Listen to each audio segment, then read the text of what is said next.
el millor amic. L'home estava molt excitat. Era d'aquells temperaments que proven de dominar-se però encara hi perdia, perquè la pressió interior el tenia vibràtil com una campana feinera. Jo no somio ni pateixo al·lucinacions, deia. Veig una cosa i me la crec si la puc tocar, si no la poso en quarantena. Però vos dieu que vau topar-hi. I tant? Va venir de poc no em fa caure.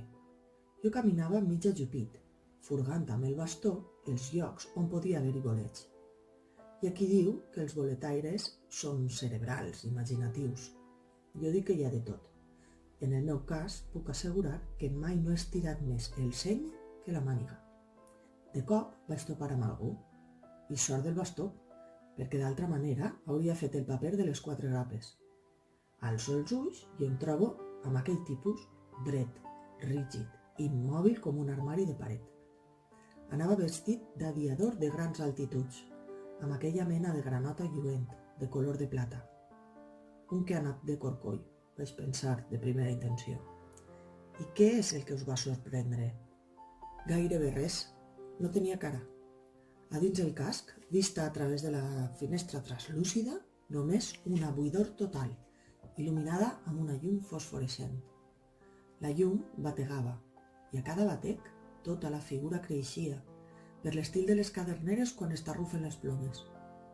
Em vaig escamar, la veritat. Sort que un pensa que a barallar-se sempre s'hi és a temps. Si no, li hauria aventat una bastonada irreparable. Jo, és bo de saber-ho, pico fort. Però ell no us molestava pas. No i sí. No diré que em fes por, però tampoc no em feia goig. De sobte, ell que em diu bon dia i bona hora. I jo que li contesto salut i hagi. Em vaig quedar glaçat. Pot ser pel to metàl·lic de la seva veu. Pot ser perquè em va parlar en un català de curiosa ressonància. Qui sap si amb accent tortosí. I això què tenia d'estrany? Vos mateix heu vist mai cap català equipat com un tripulant de coets? No tirem per aquí nosaltres. Atabalat, em vaig asseure en una pedra i ell m'imità tot asseient-se a terra, calmós i matusser.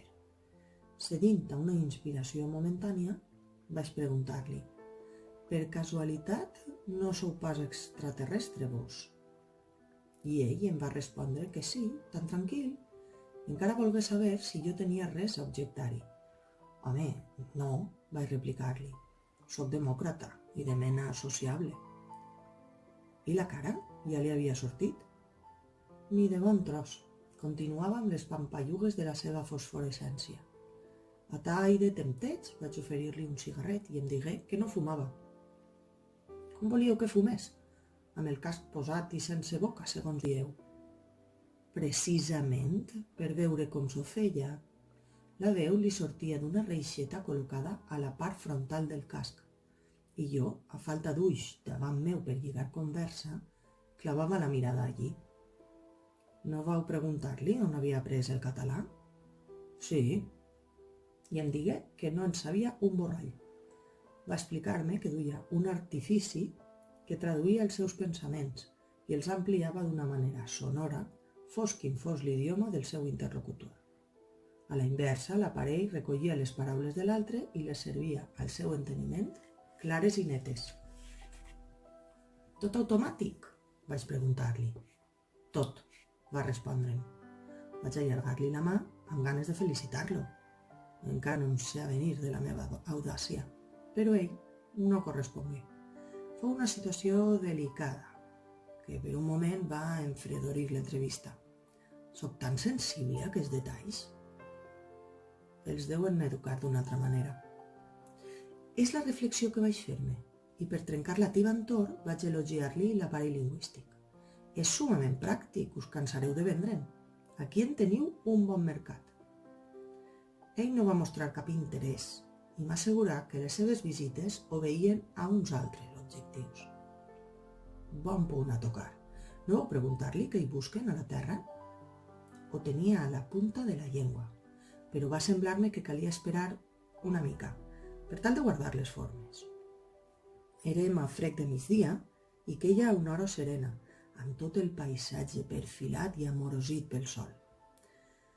Jo mirava el foraster i ell no sé què feia, ja que sense fer somia és difícil d'endevinar els sentiments dels altres. Vam callar durant una estona i al final el vaig emprendre novament. Ara que ja hi ha més franquesa, em podríeu dir on teniu la cara? No en tinc, em va contestar.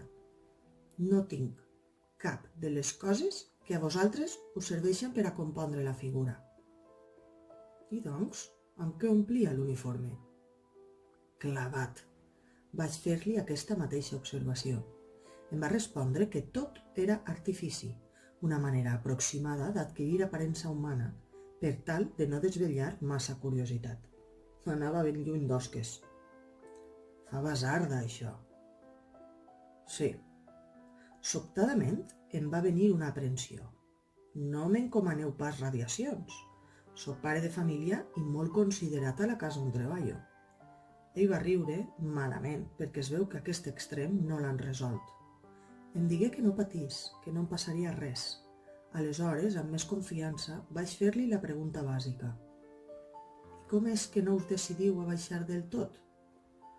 Molt voletejar, moltes llumetes, però d'aterratges pocs i sempre desquillentes. Què us passa? Això el devia picar. No tant com sembla.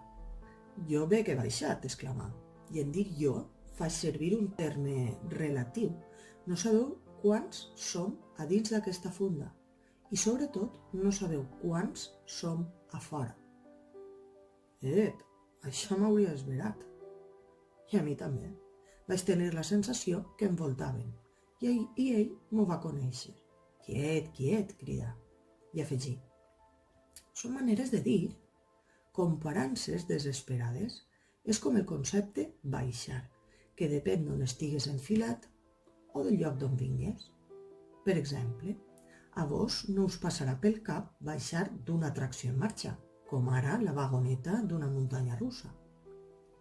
Una atracció? Quin punt de vista més excitant! Seria bona que es tractés d'una fira còsmica. Sí, oi? A tant la volta interplanetària. Però a mi em faria l'efecte d'una enredada. Estic segur que la cosa ha de tenir més envergadura. Vaig portar la conversa cap als alienígens i ell em replicà que els americans, i una mica tots nosaltres, ho veiem tot a través de la baralla i de la invasió. En resum, que som uns subnormals malcriats i escometedors. Afegí que el nom d'alienígens no lliga i que seria més adequat qualificar-los de sexòfors. I ara, vaig dir-li, quin nom més desorientador. Per què sexòfors? Ell es va irritar. Per què, digué. Sempre esteu igual. Apunta-teu i calla. Em va tutejar per primera i última vegada. Llicència de poca entitat si es té en compte la situació. En aquell moment va aturar-se-li un tàbec a la reixeta i començà a manotejar per esquivar-lo. Vaig dir-li que no li faria res, degut al gruix del casc i per falta de carn on fiblar. Em respongué que érem una colla de bruts, nosaltres, i que teníem tota la geografia com un corral. Així és que de mica en mica s'anava descarant. Es veu que sí. Aleshores vam sentir un tret i al cap d'un instant es va presentar un pagès amb una escopeta de 2 canons sota l'aixella. Duia un parell de perdius penjant i el seguia un gos petit i tronat que era un manyoc de nervis. El pagès, en veure aquella figura, es va quedar de pedra, però va dissimular i em demanà foc, tot mirant de reüll el meu, diguem-ne, company. El gos començà a lladrar i a fer salts de través al voltant del sexòfor, el qual es va aixecar i retrocedir a poc mentre deia amb una veu amable. Qui sou, gosset bufó? Qui és la fera de casa? Però al final va perdre el comportament i ens digué que si no ens enduiem aquella bèstia lluny d'allí, la desfaria a puntades de peu. Em va semblar que tremolava, però potser eren les contraccions i les dilatacions del seu sistema intern. El pagès digué que ens guardarien bé prou de maltractar-li el gos, i estic convençut que ja feia comptes a base d'una perdigonada vindicadora, el que pot la inconsciència. Vaig demanar-li que agafés l'animal i el tingués a part, que en acabat ja li explicaria tot i li donaria una propina. I el sexòfor? Va dir que se li feia tard i que ens havia de deixar, amb una gran recança per part seva. Se sentí un xiulet estrany i en un alzinar de la dreta va brillar una resplendor molt intensa. Va semblar-me que tot bronzia i l'herba s'inclinà pentinada per un vent càlid. «Us acompanyaré un tros», vaig dir al visitant. «Un tros només», em va respondre. De tant en tant es girava per veure si el pagès aguantava el gos. «Veure amb què? No dieu que no tenia ulls?» «Es deuen espavilar amb altres peces. Us asseguro que no es perdia cap detall. Pel camí vaig demanar-li si voldria fer el favor de gravar-me un jeroglífic a la cantimplora. I s'excusa dient que no tenia temps, que ja tornaria un altre dia. De cop es deturà. «Un què, heu dit?» «Un jeroglífic», que li repeteixo jo, com a record, perquè em creguin, que ja hi ha precedents. Es va posar a riure, només el so ja s'entén, i em digué que som una colla de sonats. Així mateix, amb una expressió tan típica, tal com ho conto. Reprengué la marxa i jo estava neguitós pensant que se n'aniria sense deixar-me cap penyora. Si almenys em comuniquéssiu un missatge, vaig suplicar-li. S'aturà novament i em va fer l'efecte que reflexionava. «D'acord», digué, «us en deixaré un. Vigileu-vos la demografia. Deixeu-vos d'ortodòxies i de floritures morals. Ara esteu preocupats per la falta d'estatges i us afeixuga la recerca de pis. Però no sabeu el que és buscar planeta. A mi, això de la demografia em va evocar fatalment el trasbals de la reproducció. Sense engaltar, sense pesar-ho gaire, vaig preguntar. «I vosaltres? Com us reproduïu?» «Com les calcomanies», em respongué. Però em sembla que era per enllestir, perquè tot seguit m'ordenà que m'aturés i va emprendre una correguda cap al bosc d'alzines. Abans de desaparèixer entre la vegetació, em va fer un gest, que devia ser d'adeu, i gairebé de seguida els arbres es van estremir, el terra trontollà i un objecte volador va enlairar-se majestuosament amb la para de sempre, llums de colors i un sonzeig especial. Va parar-se a uns 200 metres d'altitud, oscil·lar com si es gronxés i sortir disparat com una fletxa cap a la banda de Manresa. I no va passar res més. Home, Déu-n'hi-do. Vaig allargar 15 pessetes al pagès i no les va voler, ni va admetre explicacions. Estava enfadat perquè deia que amb tantes anades i vingudes li espantàvem la caça. Afegí que el darrer any uns forasters, com aquell, li havien fet una cremada a l'era i va dir que no trobava bé que gent com jo els donéssim audiència. Això és tot. Poseu-hi la data i estos. Però voleu que a l'atestat hi figure el vostre nom i l'adreça? No us ho aconsello pas. En virtut del meu càrrec, sé que això us portarà molèsties. Al capdavall, el vostre testimoni no aporta res de nou als casos registrats fins ara. Que no? Quina poca vista! Es pot dir que hem fet un descobriment sensacional. De debò que no pesqueu l'ona? Que potser us referiu a l'aparell traductor? No, i això que l'aprecio. Es tracta d'una cosa més important. Ara sé que els gossos els fan por. Estic convençut que aquesta és la causa que no baixin més sovint. És una teoria atractiva.